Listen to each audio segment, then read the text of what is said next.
Salut les amis, c'est Ben de Gore Factory, me revoilà pour faire la revue de la mise à jour concernant l'armée des Spires. Donc on y va direct et on va voir un petit peu toutes les modifs qui a pu être faites sur ces 23 et 24 mai. La première modification qui a été faite, c'est sur les lignées. C'est-à-dire quand vous constituez votre armée de Spires, vous pouvez choisir entre 3 sous-allégeances, entre guillemets, 3 sous-armées, un petit peu au même titre que les 100 royaumes. Et la première, c'est The Sovereign Lineage. Quand vous avez un lignage Highborn ou un High Clone Exécuteur, vous pouvez choisir cette lignée là.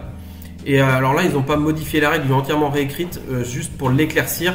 Pour faire simple, vous pouvez en gros sélectionner des unités et payer 5 points supplémentaires par stand pour les passer entre guillemets vétérans, pour leur donner plus 1 en clash et plus 1 en évasion, avec un maximum de 3 en clash et 2 en évasion. La précision qui est apportée, c'est qu'en fait c'est juste pour la constitution de la liste, il le précise sur la dernière phrase. Ce maximum de 3 en clash et 2 en évasion, voilà, vous pourrez le dépasser lors de la partie. C'est-à-dire que voilà, ça ne vous interdira pas de vous inspirer par exemple pour passer votre clash à 4. Petite précision qu'il n'y avait pas avant. Donc voilà, un éclaircissement de fait. Donc autre modification, enfin plutôt éclaircissement concernant la suprématie du lignage Highborn. Si vous le sélectionnez comme général, il va avoir le droit à avoir 3 mutations gratuites à sélectionner dans ce qu'il a accès normalement et sans payer le point en point. La petite précision, c'est que ces mutations vont fonctionner, qu'il soit encore en vie, et la suprématie est active tout le temps. Et ça va fonctionner même s'il n'est pas sur le champ de bataille, ou s'il est détruit. Donc voilà, petite précision comme on a pu le voir sur les autres livres de règles. Attaquons maintenant les fiches d'unité avec les personnages. Donc le High Clone Executor se voit juste un petit éclaircissement au niveau de sa règle Surprise Pain, qui fait que le régiment du personnage qui lui est attaché gagne la règle Bastion 1 en événement de tirage. Comme d'habitude, ils ont rapporté l'éclaircissement comme quoi le personnage lui ne recevait pas l'événement de tirage, comme on avait avec l'Impérial Officier, comme on a vu avec les différents livres, juste pour pas voir le doublon. Donc voilà, il donne la règle événement de tirage à son unité, mais lui ne peut pas tirer l'événement quand il est activé, quand vous tirez sa carte. Ensuite, nous avons le Mimétique Assassin qui a une précision au niveau de sa caméléonique épidermique. Alors c'est pareil, c'est du wording, une fois par tour, le personnage peut faire une action gratuite de nouvelle escorte. Et voilà, vous savez que quand vous tirez la carte d'un personnage, ils ont une action de personnage qui est dédiée comme lancer un sort par exemple, ou aller chercher une nouvelle escorte. Vous pouvez bouger, faire un déplacement à hauteur de 2 fois votre caractéristique de mouvement, donc là en l'occurrence pour lui 16 pouces, et aller chercher, vous déplacer dans un autre régiment qui est éligible, c'est-à-dire un régiment qui aura la même classe que vous, type infanterie en l'occurrence pour l'assassin, et qui va être libre, c'est-à-dire qu'il n'y aura pas d'autres personnages dedans. Vous ne pouvez pas mettre plus d'un personnage dans un régiment. Donc voilà, ils ont reformulé un petit peu la chose pour que ça soit plus clair.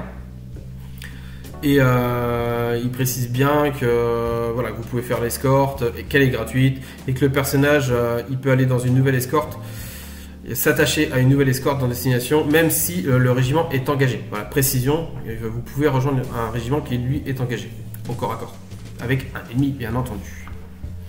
Ensuite, nous avons une petite modif au niveau de l'Accelerated Hibernation. L'Accelerated Hibernation. Donc, il s'agit d'une ferromancie, donc accessible aux ferromanciens. La règle ne change pas, ils apportent surtout une précision concernant les événements de tirage, comme quoi dans le séquençage au niveau de comment ça va se passer. C'est-à-dire que vous tirez votre carte de ferromancien, il va activer sa ferromancie, il va pouvoir cibler un régiment à moins de 12 pouces de lui. Dans ce cas, ce régiment-là, vous allez immédiatement prendre sa carte et la placer en dessous la pile de commandement. Ils vont se soigner de 4 blessures. Par contre, cela se passe à la fin de l'étape de tirer les commandements et avant de résoudre les événements de tirage. Voilà, c'est la précision, c'est par rapport à quand est-ce que ça se passe par rapport aux événements de tirage et tout ça. Donc c'est un éclaircissement encore. Et ensuite, bien entendu, le personnage résout ensuite son activation. Et ensuite, ils vont apporter la même précision sur 3 autres ferromancies. Donc, c'est exactement la même précision par rapport au séquençage, par rapport à l'événement de tirage et à quand est-ce que ça va se résoudre. Donc, ça va impliquer aussi pour l'Indiced Vigor, le Siphon Strage et la ferromantique Compulsion. Donc, voilà, c'est juste une précision par rapport au séquençage. Les règles en elles-mêmes n'ont pas changé. C'est juste voilà, de l'éclaircissement pour mieux comprendre sa règle. Donc concernant les fiches d'unité maintenant, passons en revue les différentes unités qui ont changé. Alors, il n'y a pas gros changements.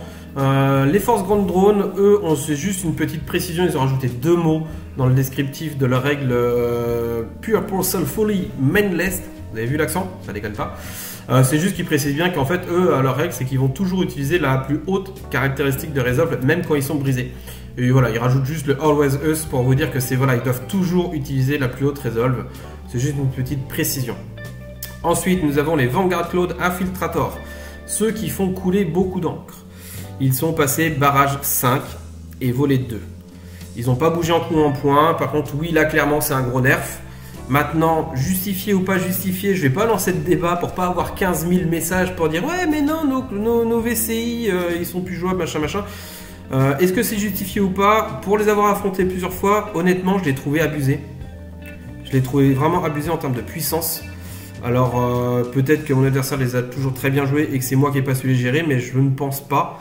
Quand vous mettez 3 Ugres devant et que ça se fait balayer, que vous remettez 3 autres Ugres, que ça se fait balayer, c'est du one shot à chaque fois, à un moment donné il faut se poser des bonnes questions. Et je pense que clairement c'était vraiment trop puissant.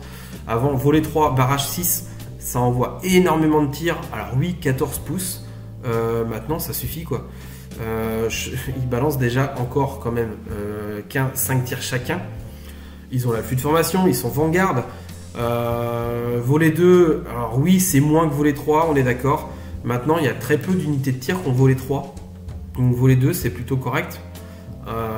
Ils ont un très bon volet de tir avec le rapide volet en plus. Ils peuvent être buffés par le Hive Clone Executor quand vous le mettez dedans en version de tir. Donc non, pour moi, c'est pas déconnant de les avoir passés volet 2. Pour le prix, si on les compare à d'autres unités de tir, je pense, dans d'autres armées. Pour moi, c'est cohérent. Alors après, je ne joue pas encore les Spires. J'ai pas encore fini de monter l'armée pour la chaîne, mais j'aurais peut-être été le premier à râler si je les avais joués plus tôt. En même temps, c'est normal, c'est légitime. Quand c'est notre armée et qu'on voit une unité qui est nerfée, on n'est toujours pas content. Enfin, on n'est jamais content de voir se faire la chose. C'est complètement légitime. Maintenant, mettez-vous bien dans la position des tirs. Est-ce que c'était justifié ou pas? Pour moi, je pense que oui. Après, j'ai pas toutes les cartes en main, mais je pense que c'est oui et que l'unité n'est toujours pas achetée. Rapide volet, 5 tirs, 14 pouces, je répète, volet 2, c'est très correct, c'est très correct. Et le coup en point pour moi est à peu près cohérent par rapport aux autres règles qu'ils ont à côté. Il y a beaucoup de choses à faire encore avec cette unité-là. Et je pense qu'elle a encore de beaux jours sur les tables. Ensuite, les Onslaught Drones. Petite modif, ils vont juste avoir en rajout l'événement de tirage Burnout. Bah que dire? Bah là c'est un gros up les gars. Parce que le burn-out c'est plutôt pas mal, ça va vous apporter du bonus en mouvement. Alors oui un déclin mais un bonus en mouvement, donc pour aller chercher du monde très loin et faire des charges qui sortent de derrière les fagots là, que l'adversaire n'a pas vu venir ou n'a pas pensé. Donc très bien pour cette petite unité. Ensuite les Prowlers, je m'arrête pas dessus, ils gagnent Deadly Blade, Loose Formation, c'est une unité qui n'existe pas encore pour l'instant. Après vous avez les Centaur Avatara, eux qui voient leur coup en point passer à 190 points. Et leur étendard à 10 points. Donc, ce qui nous fait qu'on va gagner 15 points sur les Centaur Avatara. C'est pas énorme, mais on est à 5%, 5-6% de baisse sur 6% de baisse sur l'unité. Bah écoute, on prend. C'est ça, c'est les points qu'on pourra mettre autre part. Donc c'est un petit up de l'unité malgré tout, qui est pas énorme, mais c'est un petit up quand même. Donc on va dire merci Parabellum. Ensuite, la Désolation Beast qui passe à 170, pareil, une unité qui n'existe pas encore, je ne m'attarde pas dessus. Et pour finir, le Warp Perceptor qui se voit pareil doté de rajouter une ligne au niveau de sa règle. Le régiment auquel il est adjoint donne l'événement de tirage Bastion 1.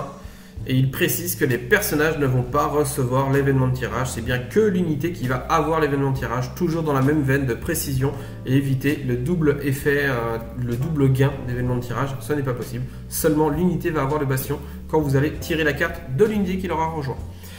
Donc voici terminé cette revue de la mise à jour concernant les Spires, donc quelques petits changements, rien de transcendant, beaucoup de... à part pour les Vanguard Clone Infiltrator sur lesquels on a durement tapé. Vous me direz. Maintenant, ouais, surtout des précisions à droite à gauche sur des points de règle, plus des éclaircissements de points de règle pour que ce soit plus simple à comprendre. Donc je vous laisse et puis je vous dis à bientôt pour une prochaine revue sur la suite des mises à jour.